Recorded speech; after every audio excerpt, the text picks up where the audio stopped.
começa. Pessoal, veja só, economia e mercado, né? A economia é uma matéria que está ligada a todos nós, em todos os lugares onde a gente está, não tem como fugir da economia. E o corretor de imóveis, de uma maneira geral, lida muito com a economia. Tanto a economia de mercado, como a gente chama, que é a economia do dia a dia, na venda, na troca, no financiamento imobiliário, seja onde for, como ele também lida com a economia própria dele, das comissões que ele recebe, dos valores que ele vai receber. Inclusive ele faz, a cada final de ano, uma declaração de inocorrência. O que é isso que o corretor faz? É dizendo que ele não fez lavagem de dinheiro, que como o mercado imobiliário é um mercado muito rico e realmente rola muito dinheiro no mercado imobiliário, então existe essa questão da lavagem de dinheiro, assim a desconfiança pelo CAD, pelo governo, e aí o corretor, ao final do ano, é obrigado a fazer essa declaração de inocorrência, dizendo que ele não fez lavagem de dinheiro. É muito importante que vocês já vão sabendo disso, para quando tiver com o crédito de vocês, ok? Mas olha, eu me chamo, né, professor Tomás de Aquino, que é o nome que eu sou conhecido, mas meu nome é Severino Tomás de Aquino.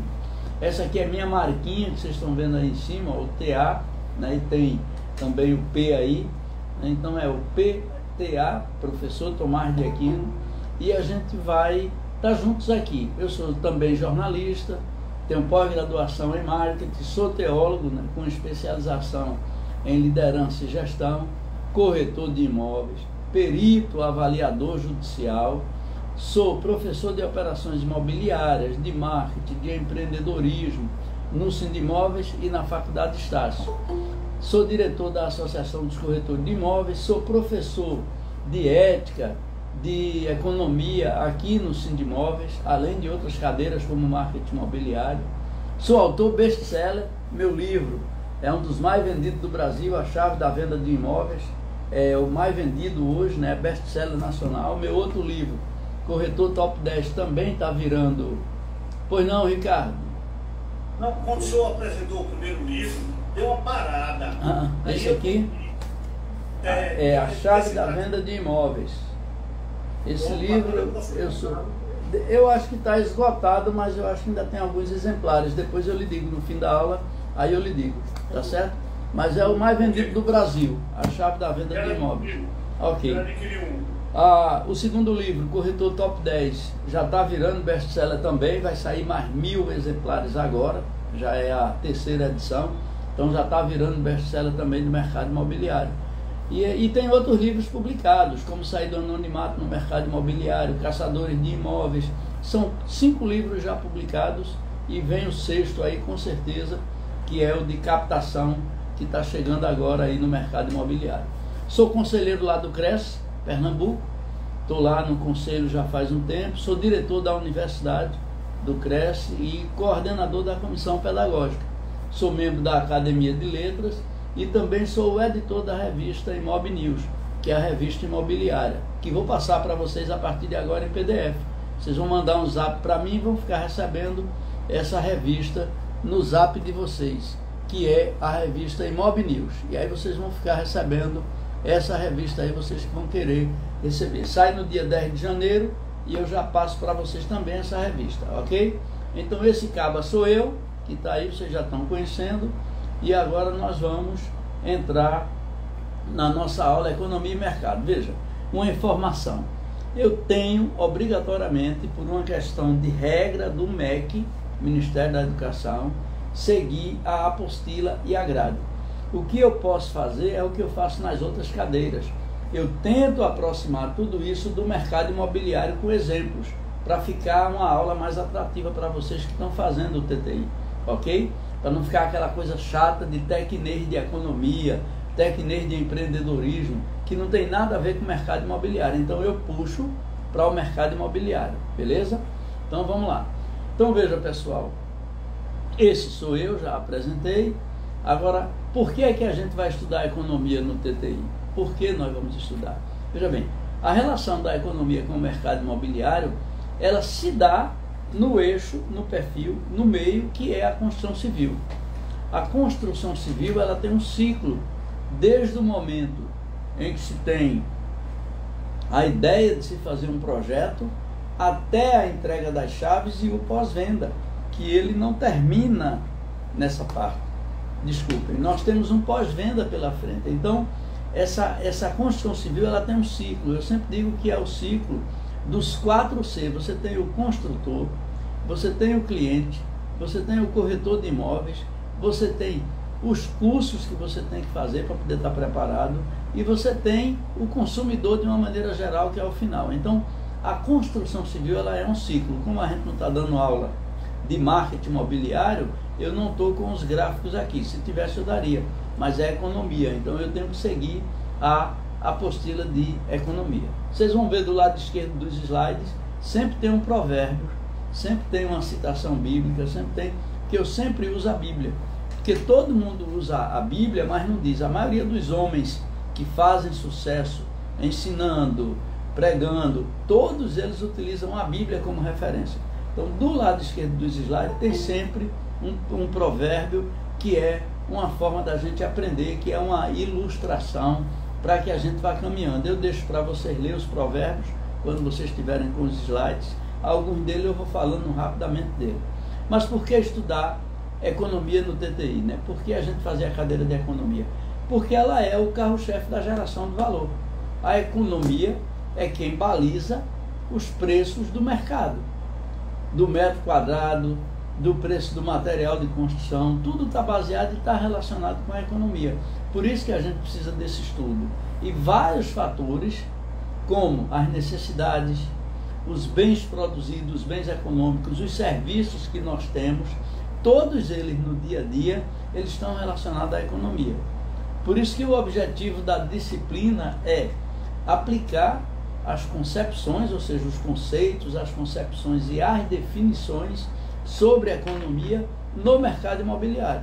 Então você vai ver qual é o conceito de economia, qual é a definição, qual é tudo, e vai aplicar isso no mercado imobiliário. Você vai aplicar a teoria elementar do funcionamento do mercado. Como é que o mercado funciona? Através da lei da oferta e da procura. Não tem procura e oferta e procura. É demanda. Então, você vai aplicar essa teoria em cima disso. Quais as estruturas que o mercado tem? Mercado de uma maneira geral. Aqui não é o mercado imobiliário, mas o mercado imobiliário também tem as suas estruturas. Mas aí a gente tem, vamos tomar decisões econômicas, vamos tomar essas decisões econômicas e vamos identificar estratégias de negócios, ou seja, novas oportunidades. A gente está chegando no final do ano, e todo final do ano a gente tem a mania de pensar o que é que vai fazer no ano seguinte.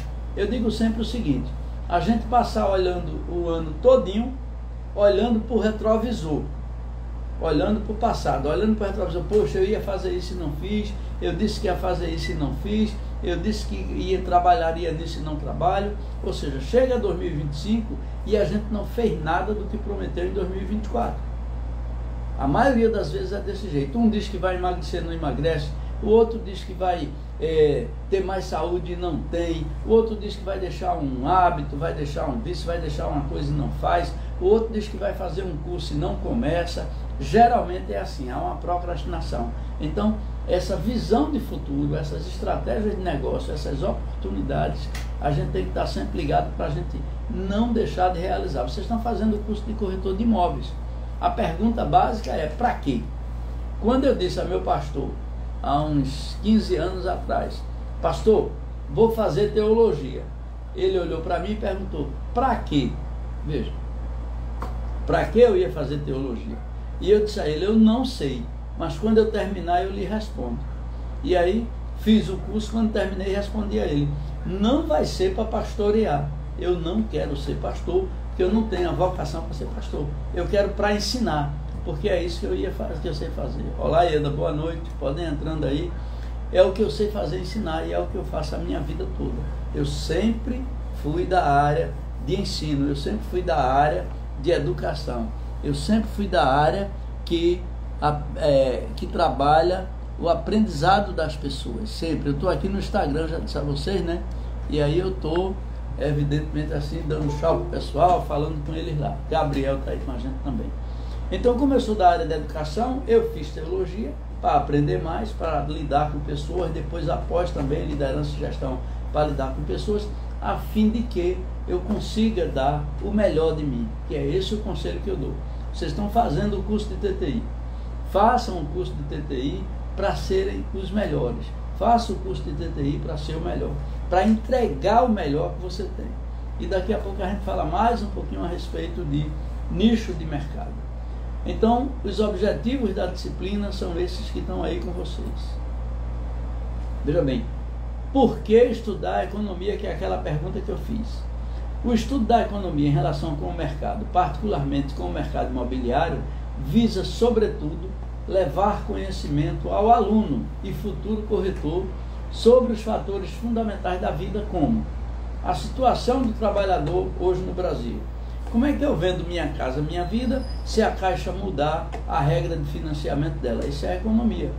Como é que eu acumulo capital e vou investir em bens, em fundos imobiliários, numa série de coisas? Isso é economia. Como é que eu distribuo essa riqueza, esse dinheiro para todo mundo, essa riqueza que nem sempre é dinheiro, riqueza é outras coisas, é imóveis, é ouro, é isso, é aquilo. Tudo faz parte de um conjunto chamado riqueza. Como é que eu distribuo isso de forma equânime, de forma igualitária? Como é que eu trato as pessoas todas iguais? A era da industrialização, que era a gente está vivendo agora? Já vivemos várias eras, já vivemos vários momentos. Qual é o momento que a gente vive agora? Setor agroindustrial, a gente está aí. Agro é tech, agro é isso, agro é aquilo, agro é tudo. Então, o que é agro? E aí nós vamos também nessa área. O comércio de uma maneira geral, a imobiliária. Se você quiser abrir uma imobiliária, ela vai estar no grupo de prestação de serviços. Além de estar no grupo de prestação de serviços, ela vai estar essa economia, ou seja, esse comércio, a imobiliária, ela vai estar dentro do setor comercial.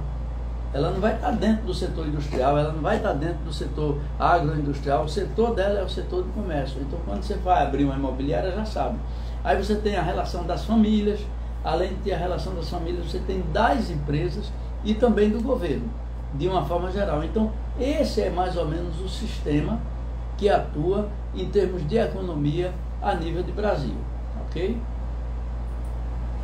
A evolução do pensamento econômico. Veja, pessoal, a história da economia, ela tem uma grande importância para a humanidade, porque ela nos deu, desde os tempos primitivos, como foi que as coisas vieram mudando. Se a gente for para a antiguidade, se a gente for lá atrás, a gente vai ver que a turma não tinha nem casa. E aí a gente vai ver tanto a pré-clássica quanto a mais atual. Não importa a geração, não importa o tempo, não importa nada que a gente está vivendo.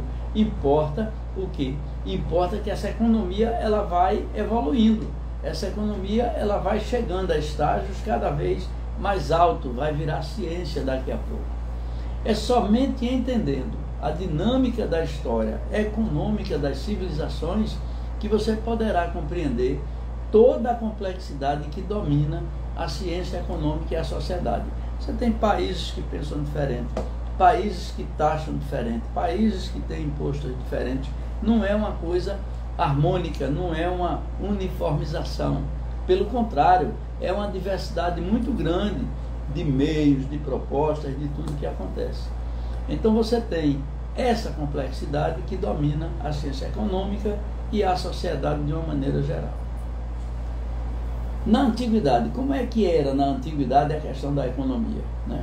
Você tinha as sociedades mais primitivas, os homens precisavam organizar-se em sociedade, mas ainda não faziam isso com muita frequência. E aí o que é que acontecia? Eles se reuniam, geralmente era para se defender dos inimigos. Então eles começaram a se juntar para se defender dos inimigos. Aí é onde a gente passa a ter convívios de várias pessoas juntas, porque antigamente era todo mundo isolado, era cada um por si, cada um cuidava da sua sobrevivência, cada um cuidava do seu barraco, cada um cuidava da sua casa, cada um cuidava da sua família. Mas aí, para se defender dos inimigos, eles tiveram que se juntar. Tem uma história que diz que na era glacial, os porcos espinhos foi uma das poucas raças que sobreviveu. E essa rede de porcos espinhos sobreviveu porque, mesmo se furando nos espinhos, mesmo sangrando, eles tinham que se juntar para não morrer de frio. E aí, essa necessidade que a gente tem às vezes de nos juntarmos com todo mundo, com as pessoas de uma maneira geral, de fazer network, de fazer relacionamento, de fazer composições para que a gente possa ter negócios, de fazer sociedade, enfim, de trabalhar com muita coisa para poder a gente seguir. Então veja, pessoal, cada vez maiores e mais bem estruturadas, essas sociedades começaram a se desenvolver e permitiu, evidentemente, o desenvolvimento da espécie humana. A partir do momento que os grupos, que os bandos, que as tribos passam a ter relações, passam a ter contato, você tem um desenvolvimento desse processo. Mesma coisa do mercado imobiliário. Você está numa imobiliária, sai um vinhozinho aí, Ricardo, olha aí, ó. Ricardo Ferro tomando um vinhozinho. Então veja, isso é uma área que você tem que trabalhar na sua vida, que é a área de parcerias, que é a área de network, que é a área de relacionamento, que é a área de conexão. É muito importante que vocês comecem a trabalhar isso na vida de vocês. Então veja, nós temos a transição. Oi? É chá de hibisco com amora. Ah, coisa boa. Eu também gosto. Fruta vermelha. Bom demais. Então você vê, nessas sociedades antigas, você não tinha organização, você não tinha ordem, você não tinha disciplina. Você tinha cada um ali, vivia no seu quadrado, não havia excedente, todo mundo produzia só o necessário, e dessa forma você não tinha o que a gente pode chamar de economia. Então, na antiguidade, nós não podemos dizer que havia um sistema econômico, não havia. Só depois, quando vem a transição da sobrevivência, ou seja, eu deixei de produzir somente para sobreviver, eu agora tenho excedente, está sobrando feijão, está sobrando arroz, aí eu começo a trocar o que sobra com as pessoas que têm outra coisa que eu preciso. Por exemplo, quem é que precisa, olá meus amigos, quem é que precisa de feijão? Aí tem feijão. Quem precisa de arroz? Tem arroz. Essa troca começou a surgir, é o escambo, é a permuta, e ela começou a acontecer. Então, na maior parte dos casos, a produção era basicamente para a sobrevivência naquela época. Alguns homens mais habilidosos, veja aí, a Udemy fez uma pesquisa agora, que o que vai definir o futuro dos trabalhadores de uma maneira geral e dos corretores de imóveis que estão dentro desse processo são as habilidades. E habilidade significa você saber resolver algum problema. Então, por exemplo, a Jaqueline me falou que trabalha com energia solar. Energia solar, indiretamente, está ligada ao mercado imobiliário, a gente não tem nenhuma dúvida disso, porque faz parte do processo do mercado imobiliário. Quando eu vou para Gravatar, na sexta-feira, geralmente na sexta, a gente passa ali em Vitória e vê que está montando grandes usinas de energia solar. Quando a gente vai para outras cidades, a gente vê que a energia solar está tomando conta de tudo. Os condomínios de Gravatar estão botando postes com energia solar. Então é uma tendência de mercado que não vai parar tão cedo e que evidentemente vai causar uma revolução. Então veja, isso é o que? Habilidade. E aí ela, Jaqueline, que tem habilidade para trabalhar a energia solar, porque aprendeu, porque estudou, porque fez treinamento na empresa que ela está servindo, porque fez tudo, então Jaqueline vai estar levando vantagem em cima de quem não conhece da energia solar. Como Jaqueline conhece, ela vai levar mais vantagem do que a gente nesse processo.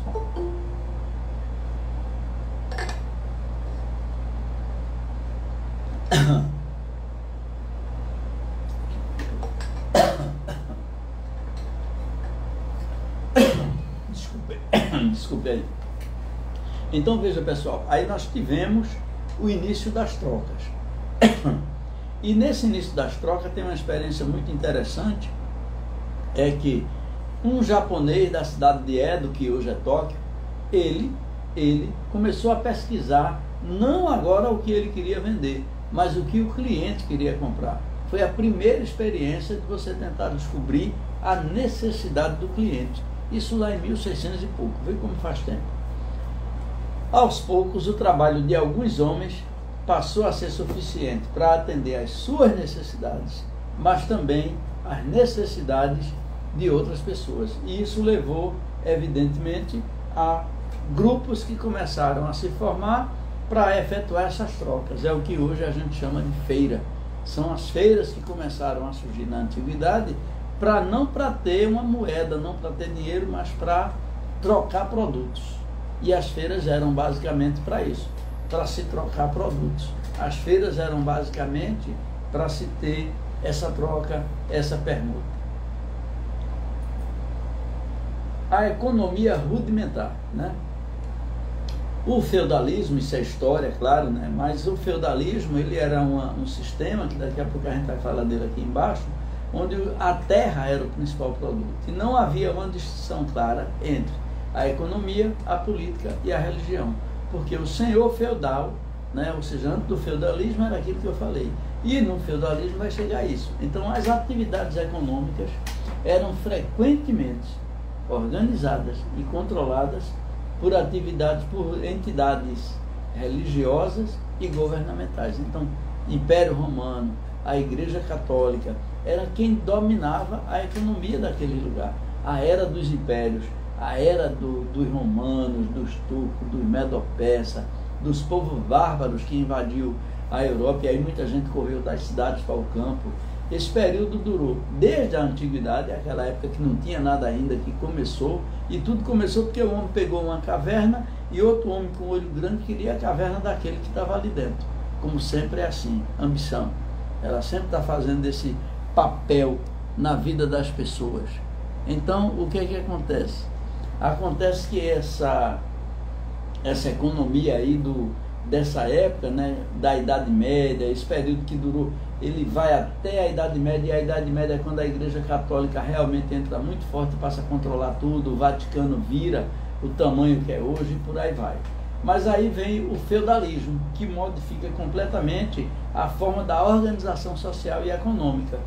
Como eu tinha na Europa esse sistema que não era oficial, então agora eu tenho um sistema que ele passa a ter entre os séculos 5 e 15, ou seja, aí de 500, 400 e pouco até 1500, que é a Idade Média, a idade mais negra da história da humanidade, que é essa Idade Média, a Santa Inquisição, a morte das pessoas que eram condenadas dizendo que era herege, que não podia discordar de nada do regime católico, e aí também não podia, se sua terra interessasse, a igreja tomava, o governo tomava, e havia um acordo do governo com a igreja. Mas aí chegou o feudalismo, e o feudalismo eram grandes propriedades de terra, os trabalhadores não tinham vez para nada. Eles tinham somente que trabalhar, e para trabalhar recebiam comida e recebiam moradia. Então esse era o sistema já tido como escravocrata desde aquela época feudal. Mas aí não era escravo ainda, porque o cara ia trabalhar naquela propriedade se quisesse. Mas ele só tinha a terra e só tinha a casa para morar e a comida que ele precisava. E era tudo do dono do engenho, era tudo do dono da propriedade. Esses senhores feudais, toda a mão de obra era servil, ou seja, era tudo servidão. Não havia salário, não havia o trabalho, não havia isso. Tiago aí está com a gente, está chegando. Então veja, com isso aconteceu um deslocamento da cidade para o campo. Como os bárbaros invadiram, como o povo que morava já na cidade, porque se juntaram por causa das trocas, porque fizeram uma feira, como eu já disse, eles vão voltar para o campo agora. E eles vão voltar para o campo justamente porque a invasão, a troca de posição, a Idade Média estava levando eles para essa situação. Aí você tem dois sistemas que entram no mercado, depois vocês vão ver isso na apostila como uma sequência. Aqui tem as datas, tem tudo, mas é bom que vocês leiam, é bom que vocês vejam, somente para vocês lerem aquela apostila. Não deixa de ler, porque vai seguindo isso e tem mais alguns detalhes lá, que aqui, evidentemente, a gente não vai falar tudo que é necessário, né? Mas aí vem o mercantilismo. O que é o mercantilismo?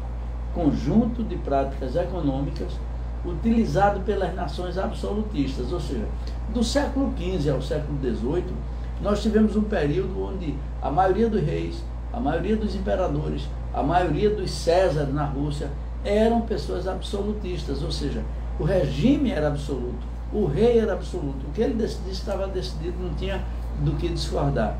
Então esse regime foram absolutistas, e eles aconteceram na Idade Moderna, que vai do século XV, quando termina a Idade Média, até o século XVIII, né? Ou seja, até 1799, esse regime do mercantilismo ele foi muito forte, né? Foi uma transição do feudalismo para o capitalismo. Eu tinha a antiguidade, sem nenhum sistema, eu tenho agora o feudalismo, que é um sistema de propriedade de terra, a terra é quem manda. Eu tenho outro sistema que está chegando, que é o mercantilismo, e o mercantilismo já vai caminhando para o capitalismo, e para o capitalismo que a gente tem hoje, que é o enriquecimento do Estado que o mercantilismo queria. Queria deixar o Estado cada vez mais rico, o Estado cada vez mais intervindo na sociedade. Hoje já diminuiu muito, mas era esse o caminho. E aí surge a fisiocracia. A fisiocracia ela surgiu na França, né? Ela era da França e surgiu no período do Iluminismo. O que é o Iluminismo? O Iluminismo foi um movimento que buliu com todas as estruturas da arte, da cultura, da moda, da religião, tudo, científico, filosófico, todas as áreas foram afetadas pelo Iluminismo. Foi esse período de crescimento da humanidade, saiu da escuridão, como se dizia, e foi para a luz, por isso que o nome é Iluminismo.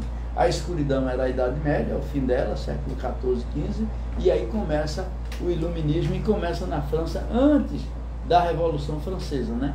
Antes de acontecer a Revolução em 1789, foi quando teve a Revolução Francesa. Então a teoria fisiocrata baseia-se na ideia de que a riqueza provém da terra e da agricultura. Isso é que era o importante. E que os proprietários de terra é realmente quem gera a riqueza no mundo. Esse era o conceito da fisiocracia.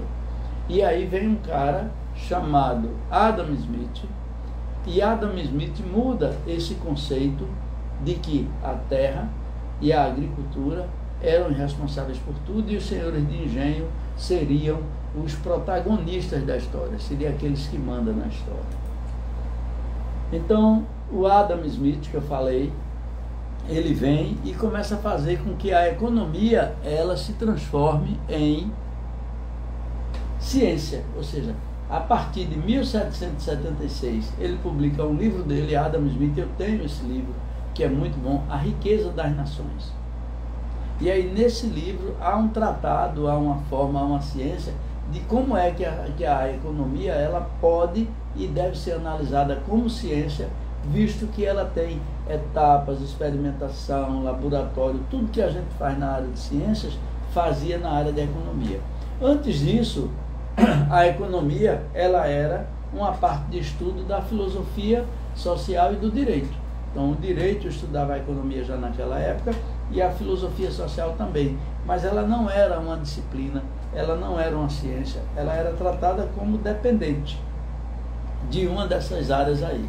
Com o mercantilismo e a fisiocracia, as ideias econômicas começam a ter um pequeno desenvolvimento, ou seja, começa a haver uma luz no fim do túnel, do mecanismo e do mercantilismo e da fisiocracia. Com a publicação desse livro, em 1776, que teve como experiência a Revolução Industrial Inglesa, quando vem a máquina a vapor, quando começa o trem, quando começa tudo, então o mundo começa a disparar em termos de desenvolvimento. E esse desenvolvimento, ele vai acontecendo também na economia. Eu estou com o meu pessoal aqui do Instagram, está assistindo comigo.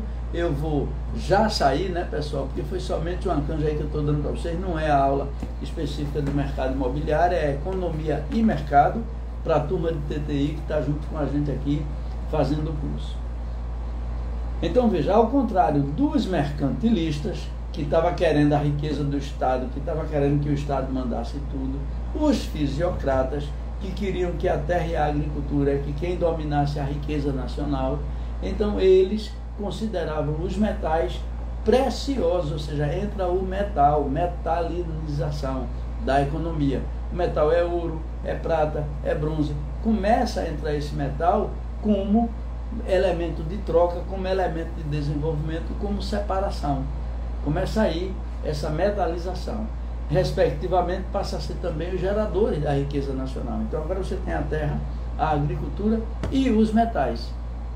Isso vai levando para um processo, né, um elemento social da riqueza. E vem o trabalho, evidentemente, produtivo, que é quem vai fazer a parte de pegar esse ouro, pegar esse metal, pegar tudo isso, derreter, fazer as coisas, levar, que entra as habilidades que a gente já tinha falado antes, dessas habilidades, ok?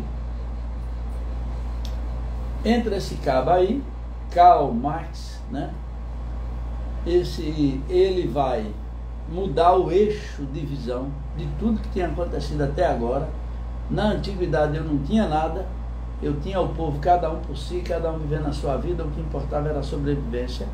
Depois eu tenho um período onde eu vou ter o mercantilismo, o feudalismo, isso vai acontecendo, vem a Idade Média, a Idade Moderna, os impérios, vem o imperador romano, o imperador turco, todos eles tomando terra, fazendo as coisas, tomando do povo, e aí você vem Karl Marx e diz que importante é o valor trabalho, ou seja, importante é o conceito da mais-valia, eu valho por aquilo que eu faço. Então ele dava ao trabalho como a regra básica para criar no trabalhador o desejo de ser valorizado e respeitado, que não existia ontem.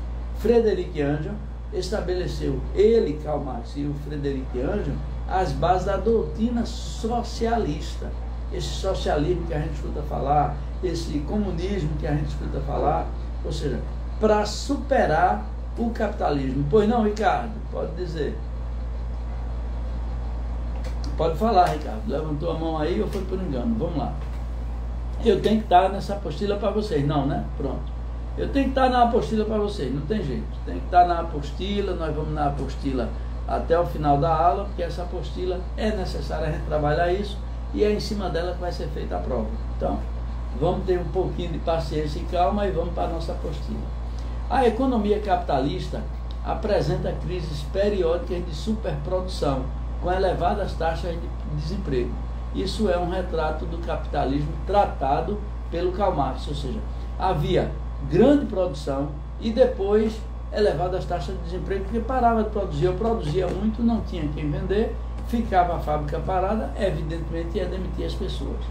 A economia política passou a ter maior amplitude, ou seja, o governo, a área de governo passa a ser vista, ou seja, que não era antes, apenas por meio de relações meramente tecnológicas. As relações aí são de tecnologia, mas também como o estudo das relações sociais de produção. Por que é que eu vou produzir tanto carro se eu não vou ter pista para esses carros andarem?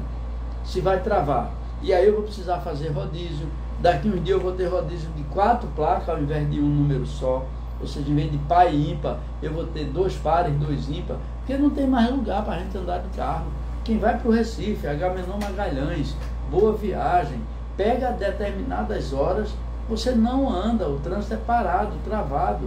O prefeito daqui de Recife está abrindo uma série de pontes ali na Agamenon Magalhães, vocês já devem ter visto, né? Uma série de pontes para poder as pessoas não mais nem sequer dobrar à direita e fazer o retorno mais na frente. Pega logo direto para Agamenon Magalhães, ele já pega direto para Olinda sem precisar mais fazer retorno, porque está ficando impossível você andar na cidade do Recife, na cidade de Jaboatão, na cidade de Olinda. Está muito complicado. Você chega para Olinda, vem para Olinda de 4 horas da tarde, de 5 horas da tarde, quando você vem para Olinda, você vai passar quase 1 hora ali do quartel da Marinha até o Varadouro. Então, como é que a gente pode falar de desenvolvimento econômico se o tempo, que é o bem mais precioso que a gente tem, se o tempo, que é o que tem mais valia hoje para mim no mercado, como dizia Karl Marx, como é que eu posso perdê-lo do jeito que se perde? Então isso a gente precisa realmente atinar para isso, né? A gente não pode estar perdendo esse tempo, por isso que nós temos que mudar isso. Então essa economia política era para ela resolver isso, resolver essas questões, investir o dinheiro de forma concreta, mas não. Ela vai somente nas relações sociais de produção e no sentido da luta de classe, que aí começou a surgir proletariado, empregados, briga do empregado com o patrão, o empregado querendo tomar as terras do patrão, invasão de terra, essa coisa toda, tudinho, começa nessa teoria de Karl Marx, que a base dele, a base teórica dele, era justamente fundamentada no materialismo dialético, ou seja, na base do discurso. Na prática de verdade você não tem nada. E a maioria dos socialistas é isso. Não tem um socialismo que deu certo. Em lugar nenhum do mundo que você vai. Você não tem nenhum lugar do mundo onde o socialismo funcionou. Sempre foi para trás. Então, a concepção materialista da história baseia-se no princípio de que a produção e o trabalhador e a ordem social, tudo isso está num conjunto muito grande. Vocês vão ver mais detalhado lá na apostila de vocês, tá bom? E aí na apostila vocês vão lendo, a gente vai vendo outras coisas para poder ir caminhando. Agora a gente começa a conceituar a economia a partir do momento que ela começa a existir de fato, e ela só existe de fato a partir da ciência, quando ela se torna ciência, quando ela vai para esse livro A Riqueza das Nações, quando o metal entra na jogada. Então a economia que a gente está estudando se interessa pelas coisas comuns, ou seja, a economia passa a ter um olhar nas coisas do dia a dia. É o alimento no supermercado, é o preço do combustível, é as coisas, ou seja, ela passa a ter um olhar sobre o cotidiano, é o Minha Casa Minha Vida, é o apartamento de médio e alto padrão, é o habites da prefeitura, a multa, ou seja, a economia está preocupada com todo esse conjunto de fatores que acontece, ok? Desculpe, aí no século XIX, Alfred Marshall disse que a economia procura estudar os negócios comuns da vida da humanidade. Então a economia, na verdade, apesar de todas as grandes coisas que ela tem, na verdade o que ela se preocupa são com as coisas comuns da vida da humanidade. Isso é o que interessa para ela. Hoje a economia continua estudando e tentando, hoje ainda, veja, começou lá atrás, século XIV, século V, século XV, isso, aquilo, e hoje ainda está sem entender como os negócios funcionam. Então, se a economia não sabe como os negócios funcionam, como é que a gente vai saber? Me diga aí. Me diga vocês aí como é que a gente vai saber.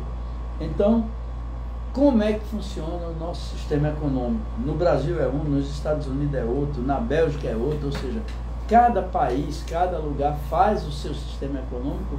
Como é que a gente entende tudo isso? Então é preciso que a gente vá caminhando nesse mundo, entendendo como ele funciona, sabendo onde é que a gente vai investir, sabendo como a gente vai fazer, para poder ter uma noção exata do que é a nossa economia.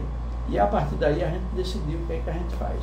Então, um resumo do Alfred Marshall diz: a economia estuda a maneira como se administram, faltou um M, os recursos escassos. Ou seja, como os recursos são escassos, a água está acabando, calor pegando tudo. Então, como os recursos são escassos, como é que você usa esses recursos escassos para produzir bens e serviços? E como distribuí-los, né, para seu consumo entre os membros da sociedade? Uma coisa é eu saber que eu tenho que produzir isso. Eu não posso pensar em produzir um carro para cada um.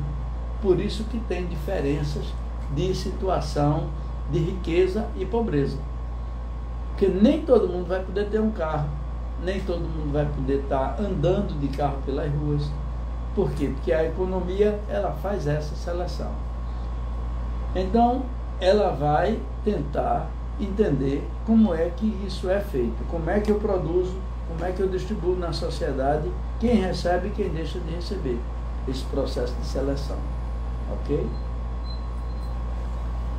As necessidades. Segundo o MEC 2005, esse MEC 2005 é um influente professor de economia da Faculdade de Harvard. Ele é uma sumidade, é respeitado no mundo todo como um grande nome da escola de economia mundial. Então é um cara que merece todo o respeito, tá certo? E ele disse: cada família precisa alocar seus recursos escassos, ou seja, o pouco dinheiro que tem, e a seus diversos membros, levando em consideração novamente a palavra habilidades. Corretor, descubra a sua habilidade para 2025. Não deixa isso passar, não.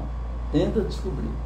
Também chamado de fatores de produção, que são os elementos utilizados no processo de fabricação dos mais variados tipos de bens.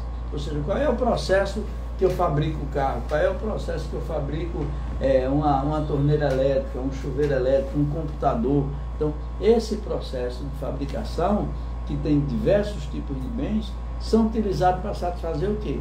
As necessidades humanas. Eles são pensados dessa forma e por essa forma. Você tem os bens e serviços, né? Veja bem, pessoal, as necessidades humanas, tem um cara chamado Maslow, ele fez a pirâmide de Maslow, e nessa pirâmide de Maslow ele escalona, daqui a pouco a gente vai ver, essas necessidades. Mas diz o seguinte: necessidade humana é a sensação de carência de algo unida ao desejo de satisfazê-la. Necessidade humana é um estado em que percebe alguma privação, ou seja, o que é que gera a produção de bens? É a insatisfação, não é a satisfação. Por exemplo, eu estou morando numa casa. Aquela casa, ela tem um vizinho que faz muito barulho. Ora, eu estou insatisfeito. Então eu vou procurar uma casa onde o vizinho não faça barulho. Então, o que move as pessoas a fazerem as coisas são as insatisfações e não as satisfações. Então, é preciso que eu esteja insatisfeito com alguma coisa para eu poder pensar a decisão que eu vou tomar para acabar com aquela insatisfação. Da mesma forma são os inventos. Eu estou insatisfeito com alguma coisa, então eu tenho que inventar alguma coisa que resolva essa insatisfação minha. E assim vai nascendo as invenções que a gente vai vendo ao longo da história. Então veja, é a sensação de carência de algo unida ao desejo de satisfazê-la. Tem que ter o desejo de satisfazê-la. Aí você tem a necessidade, o desejo e a demanda. Por exemplo, eu tenho a necessidade de morar na beira-mar, mas eu tenho dinheiro para isso. Se eu tiver dinheiro para isso, eu tenho um desejo. E aí, eu tendo o dinheiro, eu posso atender a demanda. Então, quando eu junto essas três coisas, necessidade, desejo e demanda, eu estou fazendo a economia andar, porque essas necessidades podem ser física, pode ser social, pode ser individual. Ou seja, podemos dividir as necessidades humanas em duas qualidades. Bens é tudo aquilo que satisfazem, direto ou indiretamente, os desejos e as necessidades dos seres humanos. Então, isso é bem. Eu vou produzir um bem. O carro é um bem, a cafeteira é um bem, a casa é um bem, o imóvel é um bem, e ele vai satisfazer as necessidades humanas. Como eles vão satisfazer essas necessidades, então eles passam a ter valor. Como eles vão ter valor, então eles entram dentro do sistema econômico, onde o governo vai. Vocês viram agora, né? O saquinho de bolacha que era de 1 quilo, baixou para 800, agora já tem de 600 e vai diminuindo até chegar talvez em 1 bolacha daqui a um dia. Os serviços, né? Os serviços, você tem o trabalho, quando não é destinado à criação de bens ou objetos materiais. Eu, por exemplo, vou consertar uma torneira no meu banheiro. Eu estou prestando um serviço a mim mesmo, mas isso não é considerado como um bem. Não é uma criação de bens, é apenas os objetos materiais que a gente está visando para produzir os serviços que a gente está querendo. Eu brinco sempre da seguinte forma, por exemplo, se você vai comprar uma caixa d'água e compra só a caixa d'água, você está comprando um bem. Se você, além da caixa d'água, você compra a boia ou ganha a boia, você tem um bem casado. A caixa d'água sozinha é um bem solteiro. A caixa d'água com a boia é um bem casado. E se além disso o dono do armazém lhe dá a instalação dessa caixa d'água, então você tem o serviço. Aí você tem um bem híbrido, que é junto com o serviço e junto com a aquisição desse bem. Então você tem o bem durável, o bem solteiro, junto com um bem casado, que é a boia, e mais o serviço de instalação. Aí você passa a ter o bem híbrido, quando você junta o bem solteiro, mais o bem casado, que é ele com a boia, e você tem o serviço. Aí você tem um bem híbrido, que junta bem durável, bem solteiro, bem casado, cada boia, e mais o serviço. Então esse é o bem híbrido. Grava isso na mente de vocês, não é dessa cadeira, é da cadeira de marketing imobiliário, mas é muito importante saber dessa diferença. Eu estava conversando ontem com os meninos e estava dizendo, para vocês terem uma ideia de como é que o mercado imobiliário é. Um cliente chegou para uma menina que estava mostrando o apartamento para ele, e aí vocês já se ligam, porque podem surgir perguntas que vai deixar vocês invocados. O cliente perguntou a essa menina que estava mostrando o apartamento qual era a velocidade que acontecia de um andar para o outro do prédio que ele estava olhando. Imagina, quem é que danado vai saber a velocidade do elevador? Quantos segundos, oi Valmir, quantos segundos o elevador vai de um andar para o outro? E ela ficou assim, meio estupefata, sem saber o que é que ia responder, porque ela estava sem noção, nunca aconteceu isso com ela. E aí ela pergunta, ela foi perguntar no prédio qual era a velocidade, foi tentar identificou que era 3 segundos, mas depois perguntou a ele por que foi que ele perguntou isso. Por um motivo muito simples, porque ele tinha claustrofobia. Então, se ele estivesse sozinho dentro do elevador, fosse um elevador que demorasse 5 segundos de um andar para o outro, e ele morasse no 10º, ele iria gastar 50 segundos para subir do térreo para o apartamento dele. E esses 50 segundos para ele é horrível, era como matar, porque ele não podia ter esse período todo dentro do elevador. Aí você diz, poxa vida, que coisa, né? E isso acontece no mercado imobiliário, vai acontecer com vocês. Então, quando a gente está falando de serviço, a prestação de serviço, o bem que a gente está construindo, por exemplo, um elevador é um bem, o prédio é um bem, o apartamento é um bem durável. E aí eu quero saber tudo sobre esse bem para poder transformar ele no valor que eu quero transformar. Eu vou ver um prédio desde a fundação, quando está fazendo a fundação inicial, para poder construir esse prédio. E a gente vai ver isso, a gente vai andando com ele, com esse prédio aí, e eu ando lá, e eu vou ver a quantidade de ferro, eu vou ver a quantidade de coluna, eu bato foto, faço vídeo, porque mais tarde, se um cliente me pergunta, eu vou saber responder.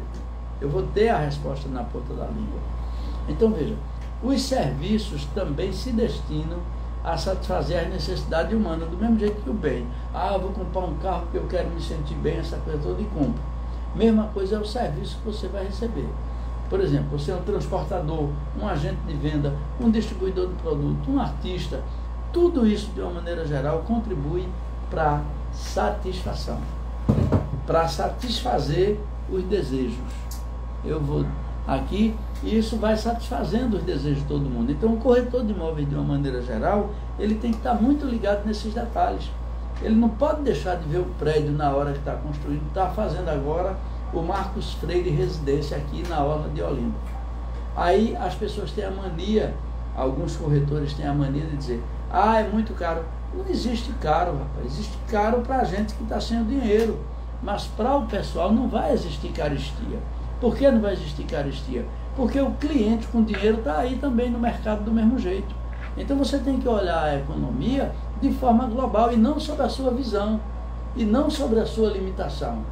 Se você não tem o dinheiro, você tem que correr para tentar conquistar. Mas você não pode julgar que aquele imóvel vai ser caro porque você não, no seu campo de visão, 2 milhões, 3 milhões é muito dinheiro. É para você, é para mim, é para outra pessoa, mas não é para determinadas pessoas. Porque eles têm muito dinheiro, assim não se construía os iates que estão se construindo de 500 milhões, não se construía as coberturas que estão se construindo, como Neymar comprou um agora lá na Arábia Saudita. Então, é necessário que o corretor de imóveis ele perca essa visão de achar que um imóvel é caro, achar que não vai ter um cliente, porque esse pensamento negativo só leva ele para trás e não ajuda ele nesse processo da economia. Então, ele tem que, de fato... O conceito de caro, me diga aí, me explica aí. Como é? O conceito de caro? Quem vai saber quem acha as coisas caras. Para mim não tem nada caro, para mim tem limite de compra. Se você ganha 10 mil, o seu limite é 10 mil. Oi? Se você ganha 10 mil, seu limite é 10 mil. Então você tem que se programar dentro dos 10 mil que você ganha. Se você quiser passar esse limite sem ter o crédito, o que é que você vai arrumar? Juros e multas. E aí você depois vai dizer, esse imóvel para um carro, vamos para um exemplo concreto. Você vai comprar um carro, então vamos comprar um carro popular, vamos comprar um Fiat Pulse hoje, vamos botar o valor dele estipulado em 100 mil reais. Para determinado grupo da sociedade, esse preço é razoável. O cara vai lá e compra o carro de 100 mil. Para outro público da sociedade que só tem 30, 40, 50, esse Pulse vai ser caro. Então, o conceito de caro e barato, ele está muito relacionado com a condição e com o ponto de vista da pessoa que está desejando alguma coisa. Por exemplo, eu tenho a necessidade de um carro. Quando eu digo que eu quero o Fiat Pulse, eu estou especificando o meu desejo. Passa a ser um desejo específico. Eu tenho o desejo, a necessidade de ter um carro. Agora eu quero um carro Fiat Pulse, tá certo? E aí eu vou saber, eu tenho os 100 mil para comprar o Fiat Pulse? Não. Então eu não gero demanda. Então a coisa é cara quando ela não gera demanda no mercado. Quando a pessoa não tem o dinheiro para comprar. Ela não gerou demanda para quem não comprou. Então você considera aquilo ali um objeto caro. Agora, do ponto de vista econômico, do ponto de vista financeiro, não existe nem caro nem barato. Existe dentro da realidade de cada sociedade, existe na realidade de cada pessoa individualmente. Ok? Esse é o conceito de caro. Beleza? Então veja, continuando, então veja, bens e serviços. Oi? Obrigado, tá bom? Professor. Então, se eu quero comprar um celular, aí eu vou comprar um celular. O celular S24 Ultra que está custando 6 mil reais, ou o iPhone que está custando 15. Mas eu só tenho, vou dar um exemplo como se fosse brincadeira de uma coisa que aconteceu. Eu não posso comprar aquele iPhone de 15 mil, eu só posso comprar um iPhone de 6. O iPhone de 15 mil, para mim é caro. Mas para o cara que comprou não é. Para o cara que tem 30 mil, 40 mil, ele compra à vista até. Então não é caro. Então o conceito de caro, ele está dentro do padrão de vida, do limite de vida de cada um, do limite do que cada um ganha. Mas dou um exemplo bom de brincadeira do mercado imobiliário. Um cliente queria comprar um apartamento perto do mar, nascente e com vista para o mar. Aí eu brinco dizendo que o dinheiro dele só dava para comprar longe, de banda e com vista para o sol. Pronto. Então veja, o apartamento lá onde ele queria, de frente para o mar, com vista para o mar, olhando o mar, vendo o mar bonitinho, sendo nascente, para ele ia ser caro. Enquanto que para o outro que compra lá não seria. Já o apartamento com vista para o sol, que está longe, para ele não seria caro.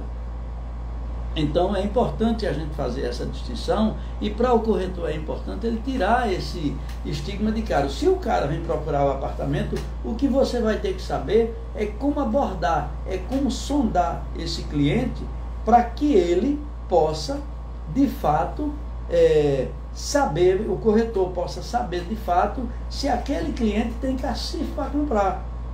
Você tem que saber pesquisar isso. Por isso que o corretor ele tem que ser um pouco psicólogo. Ele tem que ter um pouco de psicologia, ele tem que entender de comportamento humano, ele tem que saber fazer uma abordagem bem feita para poder entender se aquele cliente vai ter o poder aquisitivo. Aí ele vai para a triagem, vai pedir comprovação de renda, vai fazer as coisas.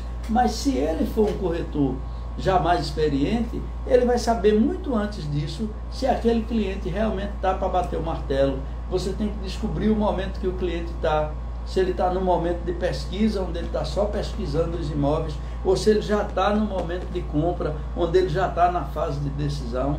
E aí você tem que descobrir, ele tem poder aquisitivo para fazer? Se ele tiver poder aquisitivo, gera demanda, no que se chama de economia. Se ele não tiver poder aquisitivo, não gera demanda. Vai ficar só a necessidade, que é a necessidade básica do ser humano, de moradia, mais o desejo específico, que o desejo específico é morar naquela casa pertinho do mar, e aí mais não gera demanda. Então não tem economia. Se não gera demanda, você não tem economia, o dinheiro não circula, não há movimentação financeira, não há essas coisas todas, e não vai ter, evidentemente, uma economia andando. E aí não se satisfaz as necessidades humanas, não se satisfaz. Por isso que o corretor de imóveis, ele tem que estar o tempo todo estudando, se capacitando, buscando conhecimento em todas as áreas de uma maneira geral, Para quê? Quando ele pegar um cliente que faça perguntas como qual é o tempo de um elevador de um andar para o outro, você sabe que isso influencia no preço. Um elevador mais rápido e de muita qualidade é bem mais caro do que um elevador que demore 10 segundos de um andar para o outro. Então, para um isso é caro, aí é bem mais caro, a gente tem o hábito de dizer. Ou seja, mas por que o elevador é mais caro? Ele é mais caro porque justamente ele é mais rápido para levar, mais tranquilo, mais silencioso. Tem que se levar em conta o benefício. Hoje em dia, os 4 P's do marketing foram transformados nos 4 C's. Não é mais 4P, agora é 4C. No lugar de produto, que antigamente o foco era no produto, agora o foco é no cliente. A praça, que era o local onde se queria, hoje em dia é a conveniência. O cliente ele não faz questão de pagar mais, desde que seja conveniente para ele. Por isso que não existe coisa cara. O cliente vai pagar, ele não vai fazer questão. Assim como porque é conveniente para ele, ele não quer mais saber. Não, eu quero morar perto daqui de onde meu filho estuda. E eu pago por aquele apartamento, por aquela casa, o valor que estão pedindo. Por exemplo, a FMO aqui no Bairro Novo está comprando um bocado de casas e derrubando. Começou comprando as casas a 500 mil. O pessoal viu que eles estavam pagando. Hoje ele está comprando casa a 1 milhão, mas ele paga. A casa é cara? Não. A FMO tem o dinheiro para gerar a demanda. Isso faz a economia girar. Isso é economia de mercado. Ok? Então, vamos tirar da gente essa visão de caro e de barato. Tá? O professor Tarcísio, que também é professor de ensino de imóveis, ele é muito bom e muito prático quando ele diz, se você vai numa concessionária, o vendedor que vai vender o carro a você, vai fazer de tudo para não conversar de preço em momento nenhum, só no final. Ele vai mostrar o carro a você, ele vai mostrar a concessionária, vai levar você para ver a loja, vai agradar, vai dar café, vai dar água, vai levar. E se você for lá 10 vezes, vai do mesmo jeito. E ele trata você bem, do mesmo jeito. Ele não vai fazer pré-julgamento se você pode ou não comprar, entendeu? Ele não vai estar fazendo pré-julgamento. Ele vai tentar de todo jeito fazer você se sentir bem, conhecer a empresa, estar satisfeito, ter um relacionamento muito bom, ser muito bem atendido, e aí depois é que vai conversar sobre o carro. Ele chama você para fazer um test drive. Esse exemplo usado pelo professor Tarcísio é muito bom, e eu gosto muito desse exemplo no que a gente chama de mercado, no que a gente chama de economia. Aí vem agora uma coisa que está mudando. Você vê, hoje a gente tem uma mudança demográfica na sociedade. Antigamente você tinha uma geração jovem, né? Você tinha uma geração jovem, até 20 anos atrás, 30 anos atrás. Hoje você tem uma geração já mais velha, que está ficando aí. Os idosos estão vivendo mais. Antigamente a vida ia até os 60, os 50, hoje vai a 80, 90, 100. Então há um novo retrato da sociedade que precisa ser atendido. Isso é uma demanda necessária, que é construir privês, condomínios, voltado para essas faixas etárias, voltado para esse público mais velho. E aí, muito a economia, de uma maneira geral, ainda trabalha da forma antiga. Olha aí, ela ainda não está com essa visão de que a gente mudou, de que há uma nova densidade demográfica, que é a questão dos idosos, que é a questão dos novos casais que não têm filhos, que é a questão dos novos casais que não vão ter filhos, mas tem um cachorro pet dentro de casa. Tudo isso são sistemas de mudança de economia, e é tendência para 2025 no mercado imobiliário. Como é tendência para 2025, isso altera preço. Você tem rooftops, você tem agora esses terraços lá em cima, que mudou o conceito de home office também, passou a ser escritório integrado nas casas. Tudo isso diz respeito à economia. Mas aí a faixa etária e a produtividade diz o seguinte: a distribuição econômica das pessoas quanto à sua faixa etária pode ser expressa da seguinte forma: vamos criar 3 divisões etárias, que são de 0 até 15 anos, dê o espaço de uma para outra, de 15 até 60 anos, ou seja, 45 anos de diferença, e aí é considerado de 15 a 60 anos um grupo só, e acima de 60 anos, ok? Essa aí, porção, esse nome aí está errado. Então veja, mobilizado. Aí quais são os que se mobilizam? são os indivíduos que não estão aptos a exercer atividade laboral. Pessoa entre 0 e 15 anos. Isso era antigamente. Hoje em dia, um menino de 15 anos, ele não está mais nessa visão. Ele já tem capacidade de exercer qualquer atividade laboral. Ele com 15 anos de idade, com 14 anos de idade, ele tem essa disposição, ele tem essa vontade. Então, veja, esses indivíduos, eles não estão aptos a exercer, assim como os acima de 60 não estavam. Você acha que um cara acima de 60 anos hoje, ele não tem condição de desenvolver uma atividade laboral? Isso é uma visão ultrapassada que a economia tinha e que a partir de agora ela muda essa visão em cima da nova realidade que a gente está vivendo. Da realidade tecnológica, da realidade financeira, da realidade do desenvolvimento, da realidade dos cursos online. Tudo isso levando a economia para um novo patamar. Tudo isso fazendo com que a economia realmente atenda à necessidade dela, que é de ser ciência. Ela tem que estudar a metodologia. Então, hoje, já há necessidade de um novo estudo para alterar essas faixas etárias de produtividade. Não é porque a pessoa tem mais de 60 que ele não pode mais ser produtivo. Então, esse conceito, ele tem que mudar, e tem que mudar radicalmente. Então, de 0 a 15 anos, são pessoas pré-produtivas, estão se preparando para produzir, na visão da economia. Desculpem. E acima dos 60 anos, eles são pós-produtivos. Ora, se eles são pós-produtivos, então 15 e 60 anos são essas pessoas que estão aptas a trabalhar no mercado imobiliário, são as pessoas que são produtoras de 15 a 60. Isso já era. Hoje em dia você está mais na frente. Mas, como a apostila está de 15 a 60, a gente ainda segue ela nesse conceito, embora a gente saiba que a ciência já avançou e hoje uma pessoa até 80 anos, tudo, ainda está com sua atividade laboral, ainda está produzindo, ainda está tudo. Eu mesmo tenho 70 anos e estou com vontade de estudar. Veja, agora em 2025 de novo. Me formo amanhã. Estou me formando amanhã em teologia no Seminário Batista do Norte. Amanhã estou fazendo a minha formatura. E já quero estudar em 2025. Então, como é que eu estou fora da atividade laboral? Não estou. Como as pessoas mais velhas também não estão mais. Então, entre 15 e 60, são essas pessoas que a economia considera produtivas, que estão aptas a produzir. Subdivide-se economicamente de forma ativa quem realmente está trabalhando e as economicamente inativas, ou seja, eu me aposentei, tudo bem, eu não estou produzindo mais, mas eu posso estar fazendo uma outra coisa. Eu estou vendo o Ricardo Ferro ali, é uma pessoa que deve ter perto aí da minha idade, ou bem mais novo, mas ele está trabalhando lá na loja dele, como ele disse a gente, que é o café. Então ele não virou uma pessoa inativa como era antigamente, que as pessoas se aposentavam e não faziam mais nada. Hoje isso raramente acontece. As pessoas se aposentam e vão fazer muita coisa ainda, e vão produzir muita coisa ainda. E eu acho isso muito bom.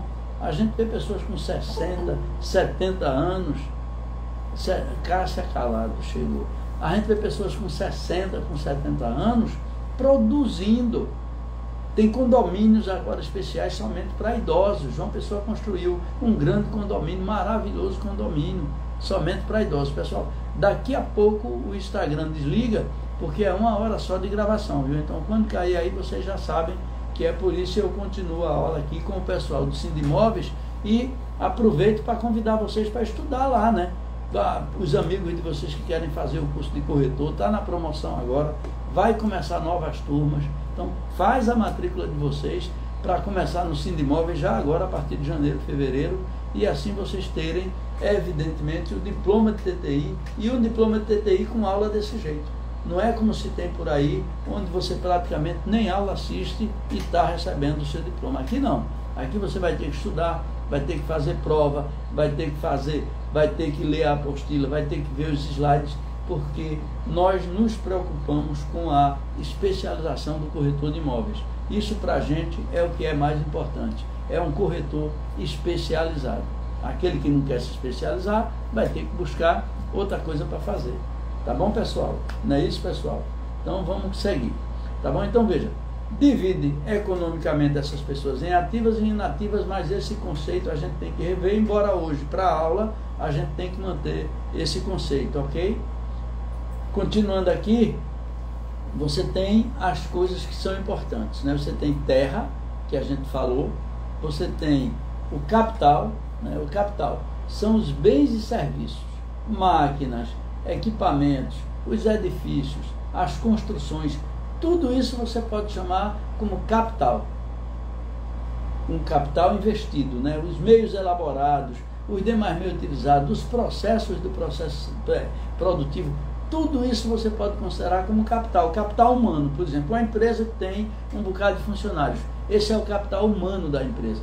A empresa tem 10, 12 carros, esse é o capital patrimonial da empresa.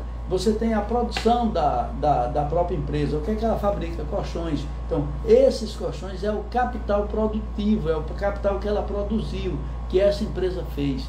Então, esse capital é que você tem. Então, é trabalho, terra, capital, que faz parte do processo que a gente tem dos 3 itens.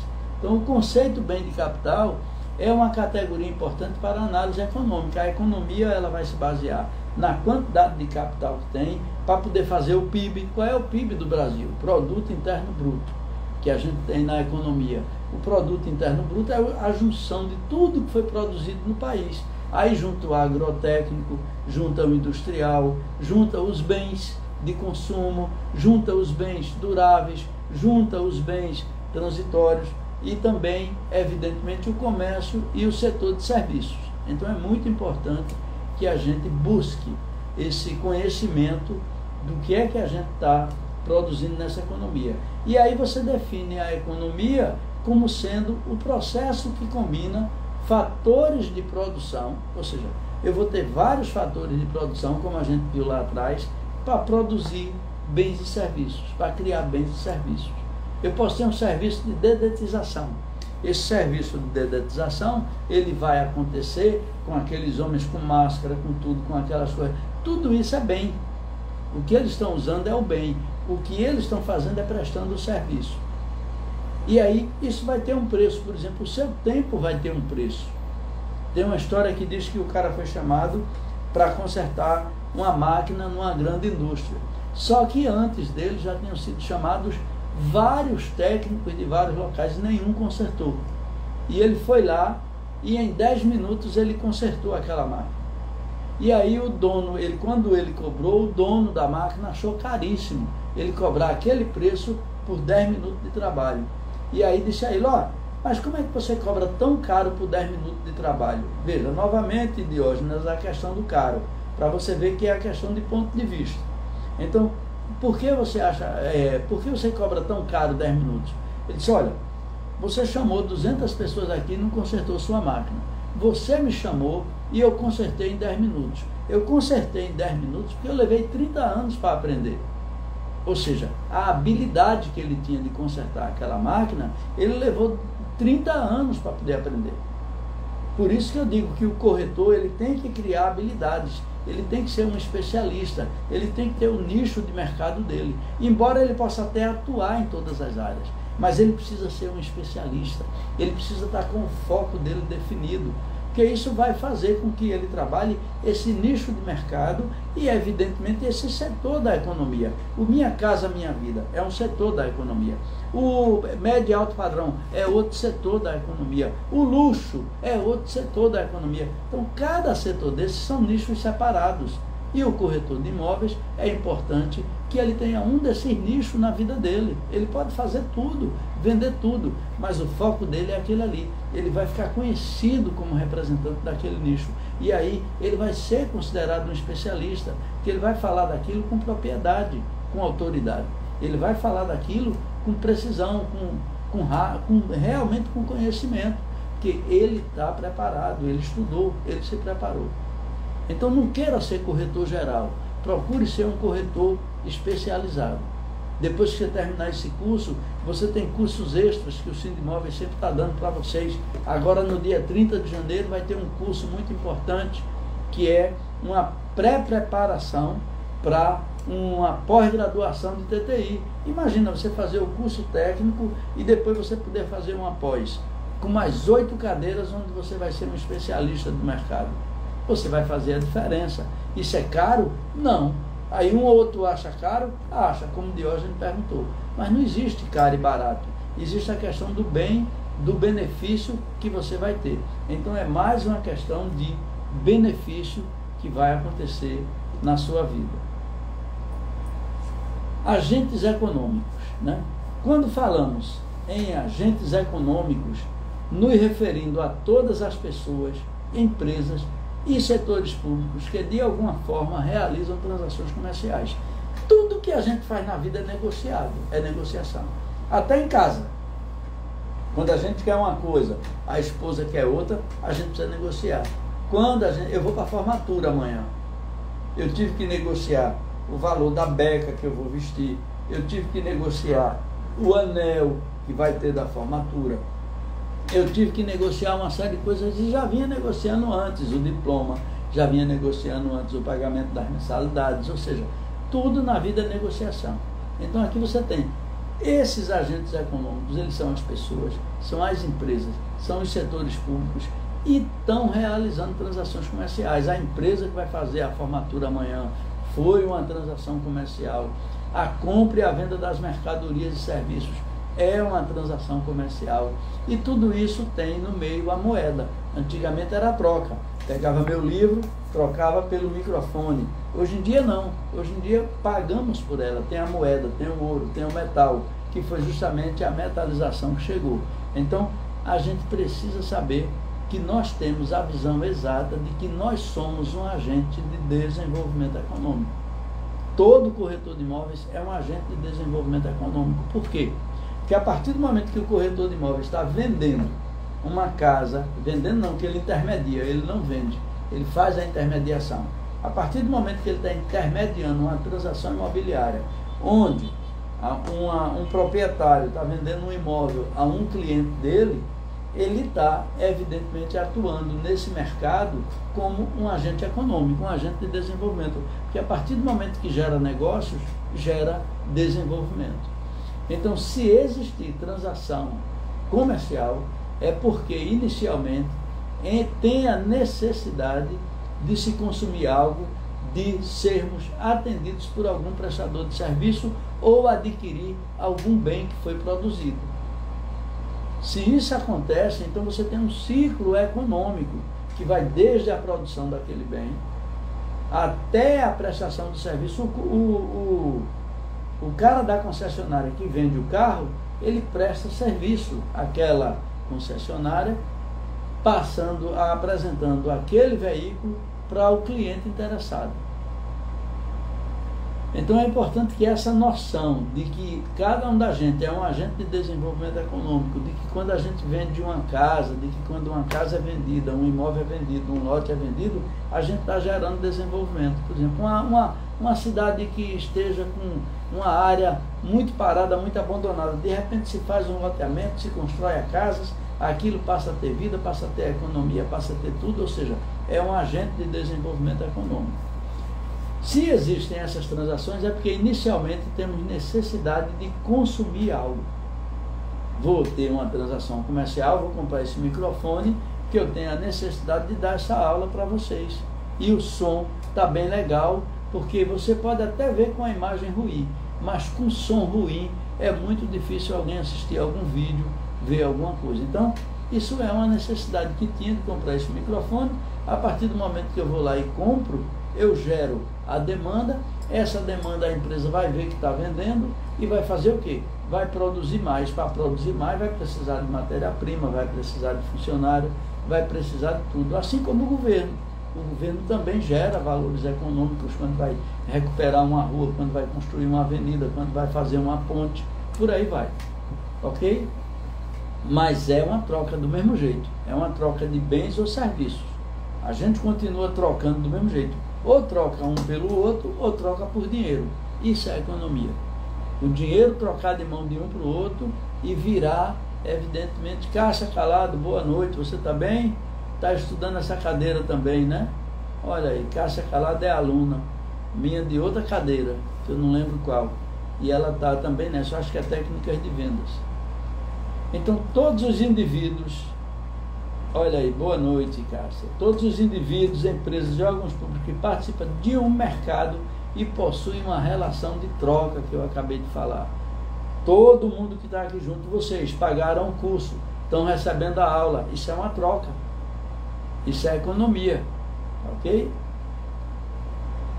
Terceira disciplina comigo, valeu, coisa boa, estamos ficando aí, já podemos pedir música no Fantástico, né? 3 cadeiras no professor só, então já pode pedir música no Fantástico aí, a Cássia, que já teve 3 aulas comigo, e possui essa relação de troca, ok, pessoal? Vamos lá. Tipos de agentes econômicos, a gente viu ainda há pouco, mas aí você tem as empresas. Esses agentes econômicos, eles são encarregados de produzir e comercializar bens e serviços. Por exemplo, a fábrica de veículo, ela está encarregada de produzir o carro e, evidentemente, comercializar esse carro. E, evidentemente, depois ela vai comercializar serviço, que é a manutenção desses carros. Vai passar a ser serviço. As famílias são os agentes responsáveis, ou seja, a família só faz consumir, né? Não tem jeito, né? A produção deles é mais de outras coisas, mas não de bens, dessa coisa toda. Mas a família é o principal consumidor dos bens e dos serviços que são, evidentemente, ofertados à população de uma maneira geral.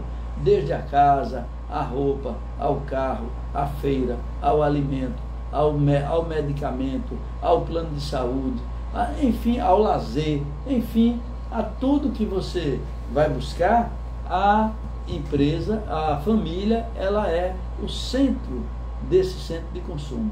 Ela é a parte mais importante de fazer essa economia girar, porque são as famílias que fazem a economia girar, são as famílias que compram, são as famílias que vão atrás dos bens, vão atrás dos serviços o tempo todo. Então essas famílias é que estão aí. E por último o governo, que são as organizações governamentais que atuam, né, sobre o controle do Estado. Você tem governo federal, governo estadual, governo municipal. Além disso você tem os tribunais, a justiça, você tem os ministérios, você tem uma série de entidades do governo que faz leilão, que faz as coisas, a Caixa Econômica que faz o leilão, a Caixa Econômica que vende Minha Casa Minha Vida. Então isso é governo. E o governo também é um agente econômico de desenvolvimento do país, de desenvolvimento da nação. E precisa entrar com esse desenvolvimento. Então, governos, de uma maneira geral, também são agentes de desenvolvimento econômico. E, individualmente, cada um da gente é um agente de desenvolvimento econômico. Porque nós produzimos serviço ou bem. Eu gosto de pintar nos finais de semana, eu pinto meus quadros. Ora, como eu pinto meus quadros, eu estou produzindo o quê? Eu estou produzindo um bem, que é uma coisa tangível. Tem o bem tangível e o bem intangível. Isso é na aula de marketing. Mas eu tenho esse bem. Então, quando eu pinto um quadro, uma tela e ele fica na parede lá, eu fiz uma produção. Se for vendido ou se eu doar, é um serviço que foi trocado. Trocou de mão, trocou de negócio, trocou de economia. Ok? Pirâmide de Maslow, a gente falou dela. As necessidades humanas é a força que move esses agentes econômicos. Eu tenho a necessidade de trocar meu carro. Ora, eu vou ter que arrumar o dinheiro, eu vou ter que saber se eu tenho uma condição financeira para fazer a troca desse carro. A partir do momento que eu faço essa troca, eu gero atividade econômica. Gerando atividade econômica, eu estou gerando valor. Gerando valor, eu estou gerando um agente de desenvolvimento econômico. As necessidades, elas vão provocar as transações de compra de bens e de serviços, o que movimenta a economia de uma maneira geral. Devemos considerar que muitas das transações de compra ocorrem por impulso ou por conveniência. Aí já entra uma outra ciência, né? Por exemplo, eu ganhei ontem esse livro aqui, As Armas da Persuasão, de Robert B. Cialdini. Eu já tinha ele antigo, que é a metade desse, o livro antigo. Robert B. Cialdini fez agora essa versão ampliada e atualizada com o dobro do tamanho que era o anterior. E aqui dentro você tem as 12 armas da persuasão. que é justamente como as pessoas compram por impulso ou por conveniência, então você tem que saber como usar os gatilhos mentais para fazer com que essa pessoa compre. Por que muito cliente deixa de comprar a casa que você está anunciando ou vendendo? Por um motivo simples.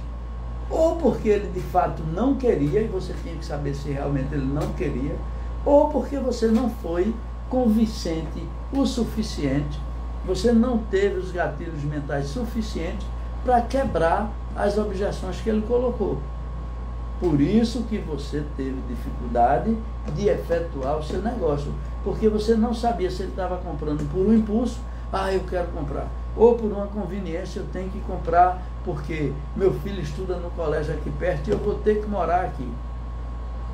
Então, é importante que vocês comecem a atinar para essa forma de vocês enxergarem o cliente de vocês. E aí vocês precisam aprender as armas da persuasão, reciprocidade, gratidão, são 12 armas de persuasão que vocês vão ocorrer. Então, como ele compra por impulso ou conveniência, isso ocorre quando você faz um Black Friday. O pessoal faz Black Friday. Hoje a turma diz que é Black Fraud e não Black Friday. E em muitos casos o cara dobra o preço, depois de que ele dobra o preço, ele vai e dá o desconto, né? Então veja, ele dobra o preço do produto e dá o desconto de 50%. Está vendendo um produto pelo mesmo preço. Então isso não é realmente uma promoção. Mas muita gente se ilude e no impulso compra, ou na conveniência. E aí muitas vezes leva esse prejuízo porque comprou sem fazer a pesquisa antes. Isso ocorre quando nos deparamos com uma promoção em uma loja e decidimos comprar aquele bem. Muitas vezes não tendo nem a necessidade. Muitas vezes nem precisando do bem, mas mesmo assim você compra. Por quê? Porque você está vendo uma vantagem ou no preço, ou na localização, ou na forma de pagar. De algum jeito você acha que está levando uma vantagem, porque a gente só faz as coisas quando acha que está levando vantagem. Infelizmente, nós somos assim e pensamos desse jeito, vendo essas situações. Então veja, pensando nisso, continuamos. Aí você tem, eita, minha pirâmide saiu do mapa aqui, chegou ela. Pronto, você tem, aí as necessidades fisiológicas, ou seja, a gente compra por necessidade fisiológica, a gente tem necessidade de moradia, tem necessidade de segurança, tem necessidade de afetividade, e aí você vai comprando. Está aí a segurança, você tem necessidade de segurança. Aí o condomínio aqui tem câmara, e o prédio aqui, ele tem segurança ou é porteiro eletrônico? Tudo isso são perguntas hoje que vão acontecendo. E eu já tenho a condição de abrir meu portão de onde eu estou pela internet? Isso é outra pergunta que se faz muito também. Então é muito importante que a gente esteja ciente de que essas mudanças vão afetando o mercado de uma maneira ou de outra, tá bom? Então veja, a insegurança sociais, as necessidades sociais de relacionamento, de amigos, de companheiros. Tem muita gente que compra uma casa num privê determinado porque um amigo comprou uma casa naquele privê e ele quer estar junto daquele amigo, ou do irmão, ou de um parente, e terminam comprando a casa juntos. Isso é uma relação, evidentemente, de consumo, por impulso ou por conveniência, mas ela acontece. Além das sociais, a gente tem a de autoestima. Não, eu quero comprar porque eu quero me sentir bem, eu quero comprar porque eu quero essa casa aqui nesse privê que eu vou buscar. Então eu vou fazer tudo para ter essa casa nesse privê, não vou sair dele de jeito nenhum. Então, como eu tenho essas necessidades, então isso tudo, quando eu somo, vai me dar a minha autorrealização, vai fazer com que eu me sinta realizado.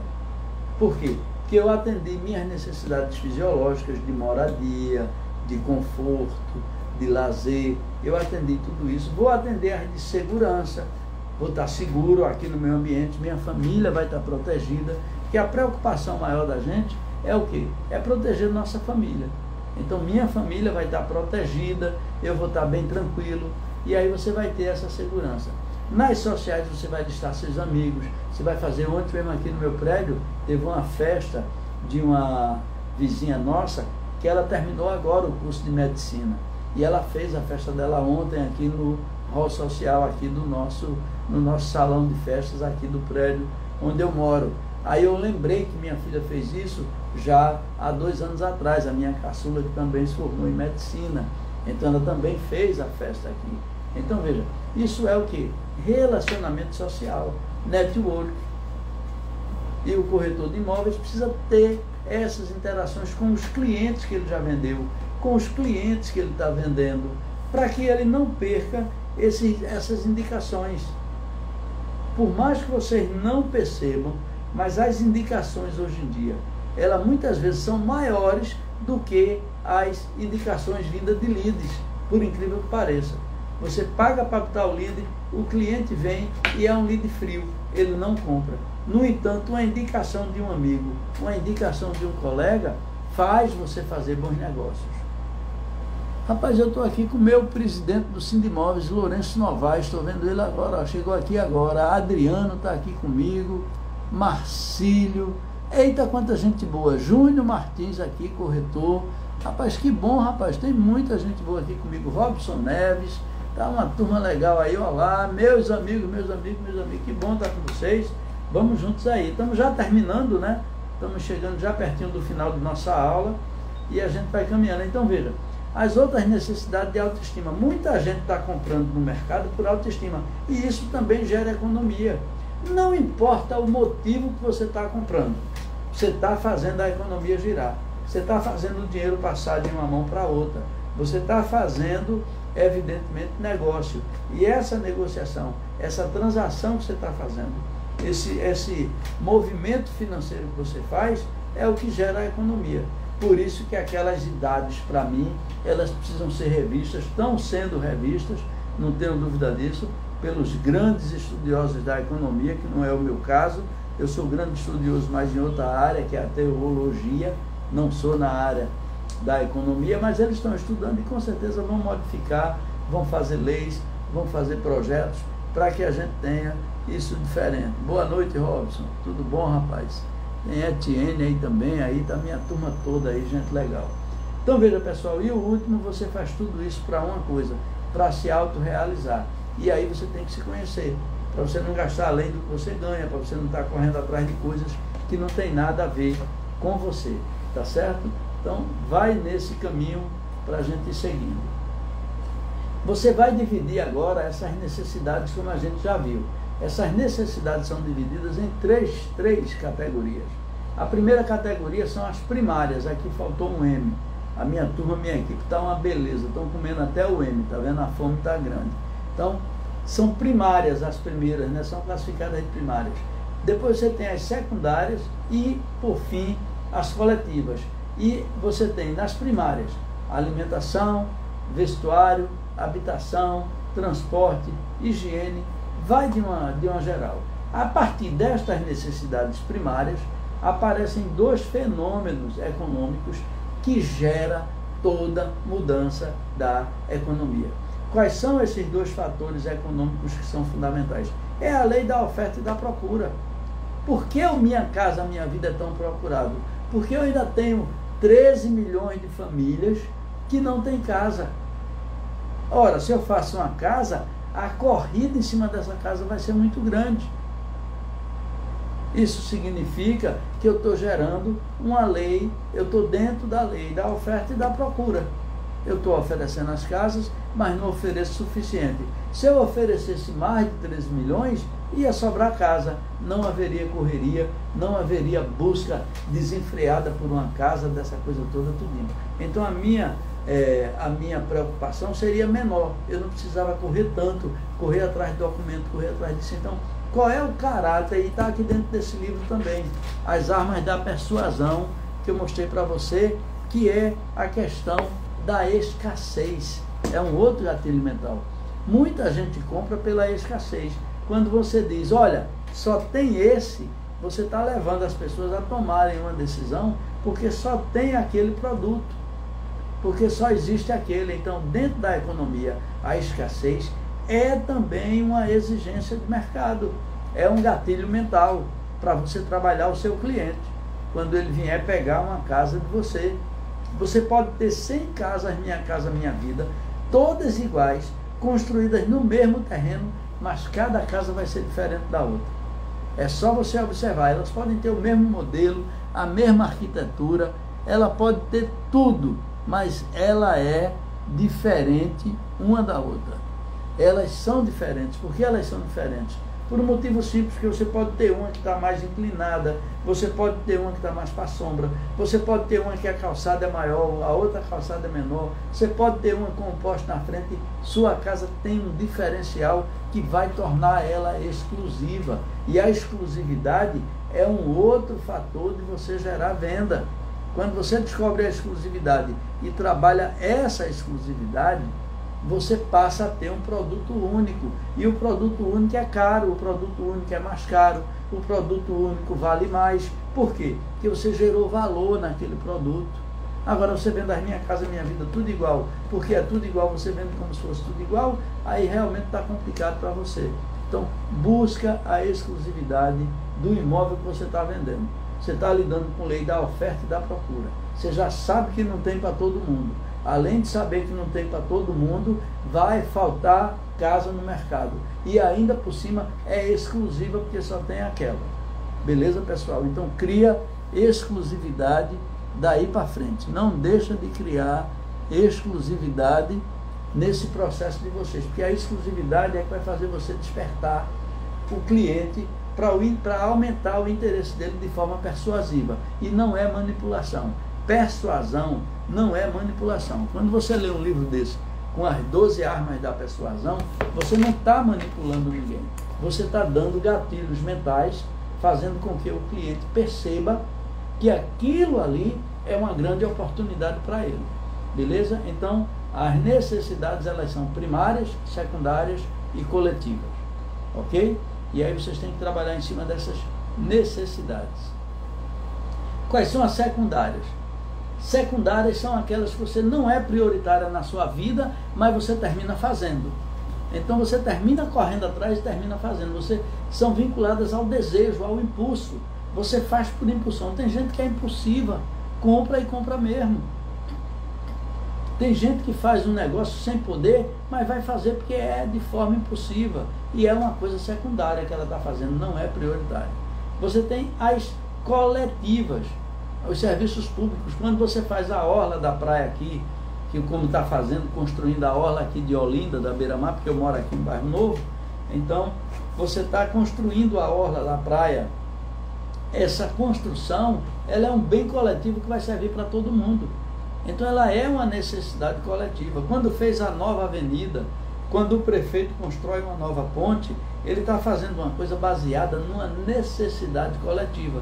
Não é uma necessidade primária, que são as primeiras de alimentação, vestuário, não é secundária, porque não é desejo, não é impulso, mas é uma necessidade coletiva para poder melhorar o trânsito, para poder melhorar o dia a dia daquela população que mora ali perto. Lazer, saneamento, segurança, saúde, educação, tudo isso são necessidades coletivas. E quem é responsável por atender essas necessidades coletivas, geralmente são os governos estadual, federal, municipal, que faz esse trabalho de atendimento dessas necessidades.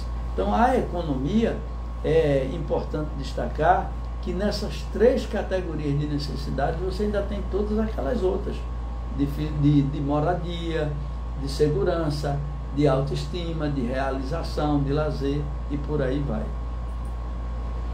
A organização da atividade econômica. A gente já está terminando a aula, estamos chegando já no final dessa segunda aula. Próxima semana, mais uma aula que a gente vai ter, que é a 3ª aula de Economia e Mercado, para vocês aí da turma de TTI. Então, vocês aí que estão, inclusive, fora daqui de Pernambuco, em outros lugares do Brasil. Vamos lá. Organização da atividade econômica. De um ponto de vista global, ou seja, geral, a sociedade de cada país está organizada para desenvolver atividades econômicas de produção, circulação, distribuição e consumo de bens e serviços de uma forma que chamamos de sistema econômico. Ou seja, quando você junta todas as formas de se negociar de uma sociedade dentro de um país, isso é o sistema econômico daquele país. Você vê que na China, na Coreia, na Rússia, já são diferentes. Nos Estados Unidos são diferentes de um para o outro. Na Venezuela, em todos os lugares, os impostos, as taxas, as licenças, os habites, tudo é diferente de um para o outro. Por quê? Porque cada um tem a sua particularidade, cada um tem o seu sistema econômico. Toda economia opera segundo, essa é a primeira, perdão, a segunda vai ser da outra lá. Essa é a primeira, é verdade. A menina aí me lembrou bem, essa é a primeira aula nossa de mercado, de economia e mercado. A segunda aula que eu estou dando é a de empreendedorismo, a segunda vai ser empreendedorismo, mas é outra turma. Então veja, toda a economia opera segundo um conjunto de regras e regulamentos. As empresas devem ter licenças específicas, ou seja, a empresa que vai querer trabalhar, e a gente deu isso ontem, justamente os tipos de empresas que a gente tem no empreendedorismo. Então você vai saber se é uma ONG, você vai saber se é uma empresa sociedade anônima, você vai saber se é uma empresa social, ou seja, que tipo de empresa é, qual é o CNPJ, se é MEI, microempreendedor individual. Então vai ter licença, vai ter o local de fazer as coisas, vai ter tudo. Quais são os produtos que vai produzir e vender, quais são os serviços, os trabalhadores serão registrados, terão suas carteiras assinadas, os contadores, o contabilista, quem é que vai fazer tudo isso, ou seja, para que ele exerça, evidentemente, a sua atividade, que é economia e mercado. Formados em escolas diferentes, reconhecidas, além de terem de ser filiados ao órgão de classe. Se forem contabilistas, vai para o contador. Se for médico, vai para o CRM. Se for engenheiro, vai para o CREA. Se for corretor de imóveis, vai para o CRES e vai se associar ao sindicato. Enfim, é dessa forma que esse mercado trabalha, e isso é a organização da atividade econômica de uma maneira geral. Sistema econômico que a gente falou, né? Quando a gente junta tudo de uma sociedade, de um país, isso é o sistema econômico daquele país. E esse sistema econômico daquele país, ele é o conjunto de relações técnicas básicas e institucionais que caracteriza a organização econômica de uma sociedade. Essas relações condicionam o sentido geral das decisões. Por exemplo, o governo federal, ele vai tomar uma decisão, ele leva em consideração tudo que o país tem. Agora mesmo o ministro Haddad está falando aí na questão dos impostos, na questão das taxas. O Congresso aprovou agora alguma coisa com relação a 70% e 60%, está essa discussão com relação à Caixa Econômica Federal. Você tem a roda familiar hoje que muda um bocado de coisa, e o corretor tem que ir conhecendo tudo isso, o corretor precisa conhecer tudo isso. Então veja, a sociedade e os ramos predominantes dessa atividade. Todo sistema econômico deve tratar de responder as 3 perguntas básicas, né? Que bens e serviços produzir e em que quantidade? Mas tudo isso a gente vai ver na nossa próxima aula, que é justamente a segunda aula de Economia e Mercado, que nós vamos ter no dia 19 de dezembro, nesse mesmo horário, aqui junto comigo. Nós vamos estar na segunda aula e vamos estar fazendo junto, tá bom? Essa segunda aula, essas 3 perguntas, nós vamos responder na próxima aula, que é a macroeconomia, a economia mista, e já entra aquele detalhe que vocês viram lá. Pessoal, olha aí, ó, aquilo que eu falei para vocês, a gente vai ter o MBA de Gestão de Negócios Imobiliários, vai ser 100% EAD com as aulas gravadas. Então, quem tiver interesse vai passar um zap aí para a gente, porque no dia 30 de janeiro a gente está fazendo em parceria com o Sindimóveis um pré-lançamento desse curso, onde a gente vai estar dando um dia aí de imersão para vocês, com comunicação, com marketing, com liderança e com outras citações que vocês vão ter. Então passa um zap para mim, para a gente conversar sobre esse MBA, sobre o curso que a gente vai dar no dia 30 de janeiro. E aqui também fica meus contatos para vocês, né? Fica meu blog, fica meu Instagram, @Tomás de Aquino Corretor, fica meu YouTube, Professor Tomás de Aquino 5760, fica o meu zap 819-9989-2523. E agora eu abro para vocês. Se alguém quer tirar alguma dúvida, se alguém quer fazer alguma pergunta, se alguém quer falar sobre a outra questão do mercado imobiliário, está aí aberto para vocês esses minutinhos finais, para se alguém quiser. Pois não, Ricardo? Pode falar, meu amigo. Tudo bem, né? Já me antecipando,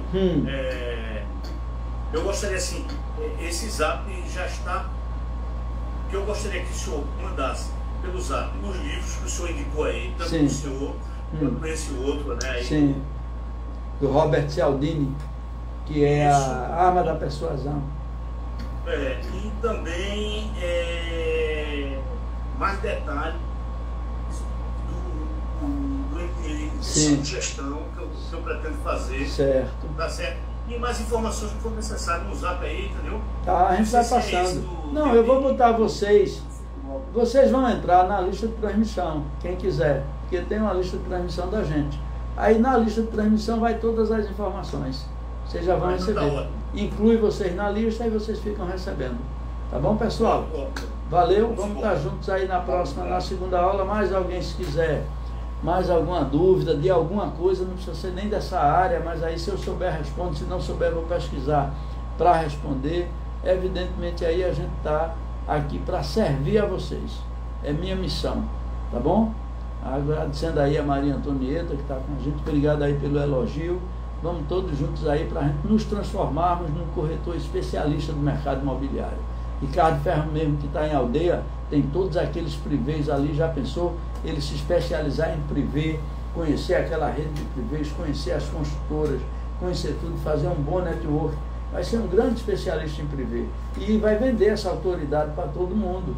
E vai vender essa autoridade aí para a Aldeia de uma maneira geral. Por quê? Porque ele vai ser um especialista na área que ele está atuando e pertinho dele.